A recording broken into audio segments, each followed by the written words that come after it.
Well, there's been a real ruckus over Apostate Alex, and do we trust him? Do we like him?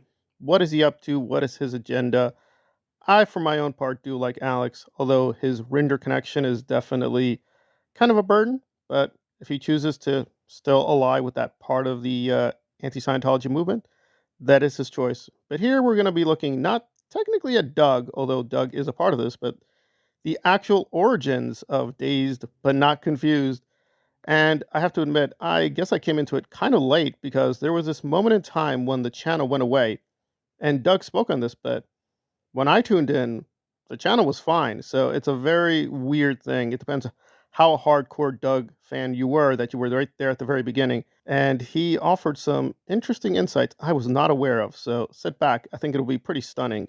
Quite successful with it. I think, am I right in thinking you had about 55,000 subscribers, right? You had quite a lot of headway. You made quite a lot of tracks before Yeah. it closed, right? Second biggest ex-Scientologist channel, and they fuckers shut it down, man. We hit 54,900 when I went to sleep on Yeah, I had not a clue the channel was up to over 50,000 subscribers. I was like, whoa, what?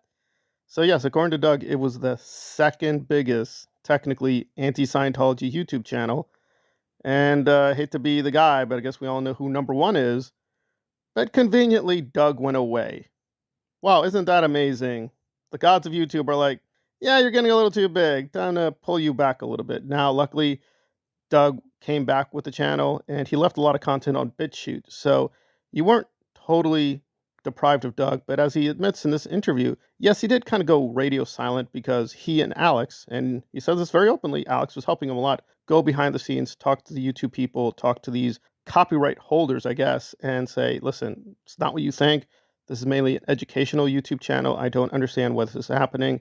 And luckily, yeah, the channel came back, but it was pretty devastating because now it is over 10,000 subscribers, which is great. Go sign up there. But yeah, that is a fraction of his audience that he actually began with. I'm like, wow, that is pretty shocking. And here they're going to go into the mechanics of YouTube, which is a little boring, but I think provides a few insights. And I can add a little commentary as well. These emails saying that you've had copyright strikes.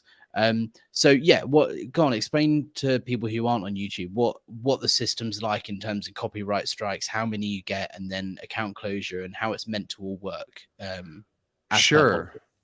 And you've actually been helping me understand a lot of this because you know a heck of a lot more than I do. I'd be lost without you going through this process. Right. What is really puzzling is how many strikes he accumulated all at once. Usually you get a strike. And I will admit, my channel has been struck.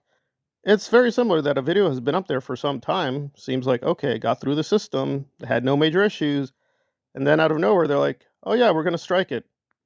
You're going to strike it? Why? And then they give you the reason, like, but I'm criticizing the thing. I'm not endorsing the thing. It's like, doesn't matter. And you appeal, and appeal doesn't matter. So it's a very, very ugly, tricky system. And as he says, it wasn't really over what people think it is because it wasn't monetized. But for whatever reason, either it's benign, these copyright holders didn't care and said, so what? You're using our material? You edited it? We don't care. Again, the more you get into YouTube, it is, yes, they will allow some things for fair use, but it has to be a certain way. You have to use clips a certain way. And if you don't do that, they will punish you. And I'm struggling with this with myself because, like, okay, so you can use some quote copyright material, but it has to be done a YouTube fashion. It doesn't matter if you transformed it, doesn't matter if you edited it.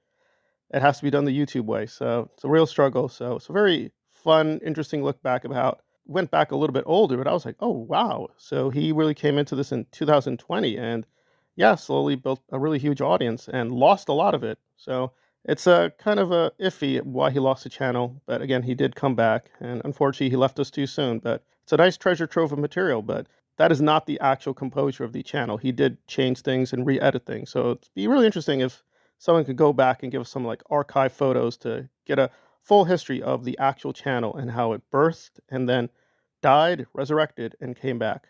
It's a really interesting piece of history we should know more about.